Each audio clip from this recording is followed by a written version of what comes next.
Assalamu alaikum warahmatullahi wabarakatuh. Dear student, in this video we will discuss about the third kind of pronoun, that is relative pronoun. Relative pronouns are those pronouns which not only are used for nouns but they also join two sentences.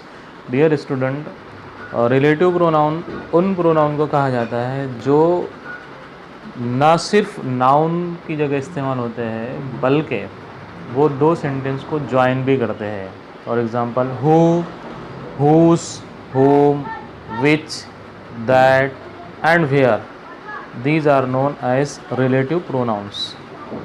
Who, whom, whose ये generally person के लिए इस्तेमाल होते हैं. Which और that ये lifeless thing, animal वगैरह के लिए इस्तेमाल होते हैं. वेयर ये जगह के लिए इस्तेमाल होता है. एक दो एग्जांपल देख लीजिए.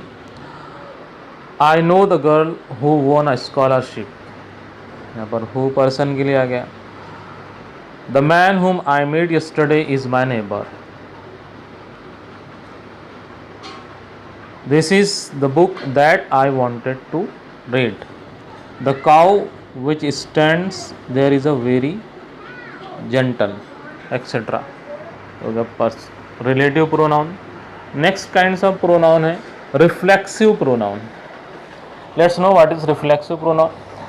Reflexive pronouns are those pronouns which are used as object of a verb when subject and object are the same person. जब subject और object same person हो तो उस वक्त में रिफ्लेक्सिव प्रोनाउन का इस्तेमाल होता है जो वर्ब के ऑब्जेक्ट के तौर पर इस्तेमाल होता है. जनरली रिफ्लेक्सिव प्रोनाउन को बनाया जाता है ऐड करके, सेल्फ और सेल्फ्स ऐड करके उनको बनाया जाता है. जैसे माय है तो माई सेल्फ, यू है तो यूर सेल्फ्स वगैरह वगैरह. For example I ask my self a question. यहाँ पर माई सेल्फ जो है वो रिफ्लेक्सिव प्रोनाउन हो गया. नेक्स्ट है emphatic pronounce.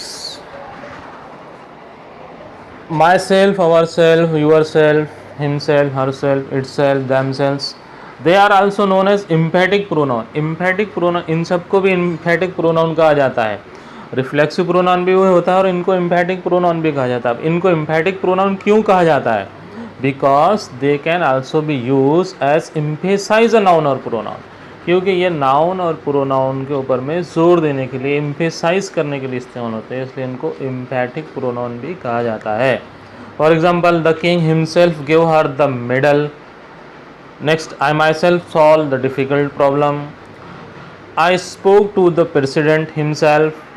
They themselves were there on the scene, etc. I hope that you have easily understood relative pronoun, reflexive pronoun and emphatic pronoun. Thanks for